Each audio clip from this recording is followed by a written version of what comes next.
There's a war over religious liberty in Houston, Texas.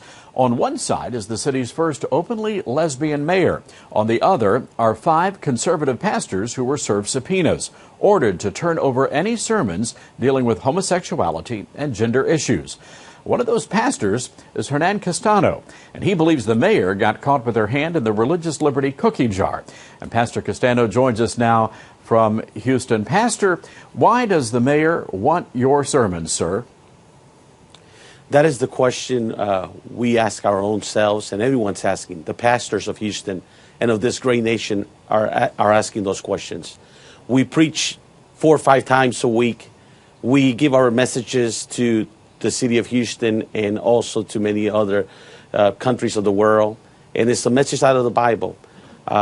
We believe that they have just overstepped, gone over the limit. They want to intimidate the pastors of America, and they want to use us 5 to send a message to those pastors and to everyone that would oppose their way of governing here in the city of Houston. So this is very dangerous if we allow this to go on from here, from Houston to the rest of the nation. You know, Pastor, your attorneys at Alliance Defending Freedom seem to believe that they're going to use that material from your sermons to smear you and your fellow pastors there. What's your take on that? Well, I have no doubt that that's probably their intentions. They want to use that material to show everyone that we hate, that we maybe are against them because we are definitely extremists, but that's so far away from the truth. All we've done is help and be a part of 55,000 signatures in the city of Houston to oppose an ordinance that it's against the people of the city of Houston.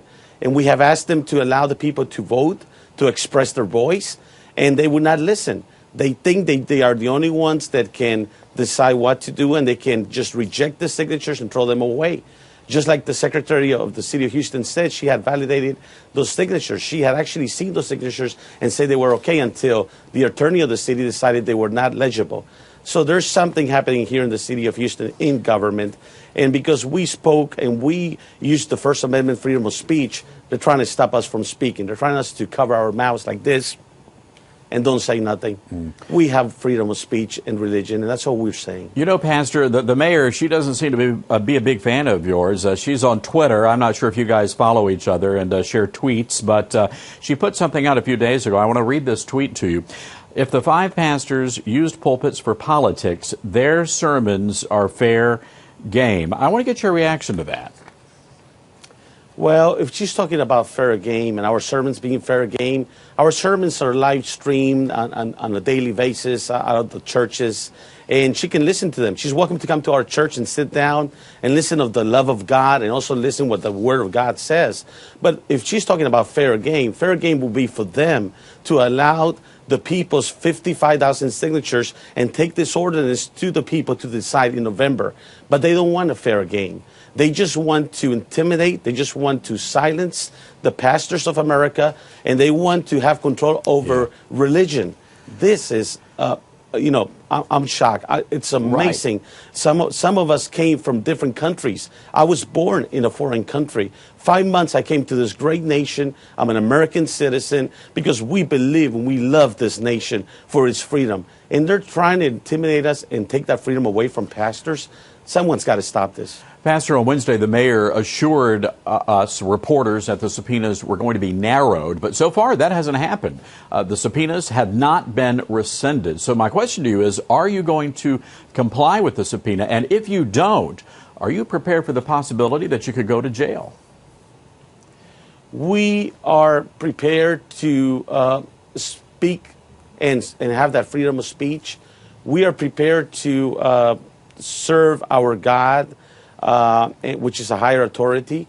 And we believe, we still have hope that this nation has people of moral values, of truth, people that have the belief that freedom of speech is a First Amendment protected right for all of us, and that they would not allow abuse of power to send us to jail. But if it was to happen, we believe strongly we are doing the right thing by speaking what we feel deeply in our hearts and speaking for the voices of this city and of this nation. And we will humbly, with all the love that we have, accept whatever happens here.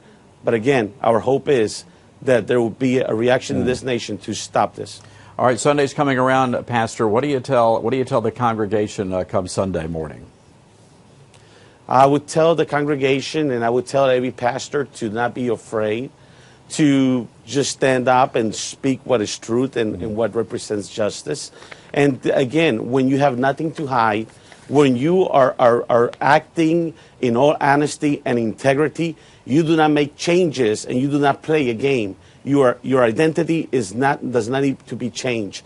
The mayor of this city and the government of this city, and I call upon those at city council that sit in those seats of power to speak up. If they're elected by the people, they should speak up to the mayor of this city and to the city attorney on what's happening in this city, and they should speak up in representation of the people. And that's what I would tell the church, to pray for strength, to pray for wisdom in all of our hearts, but above all, to pray for this great nation and its protective rights. All right. Incredible Amen. story, folks. For more, though, go to the opinion page, foxnews.com. You can read my latest column on this story. I'm Todd Starnes. Thanks for watching.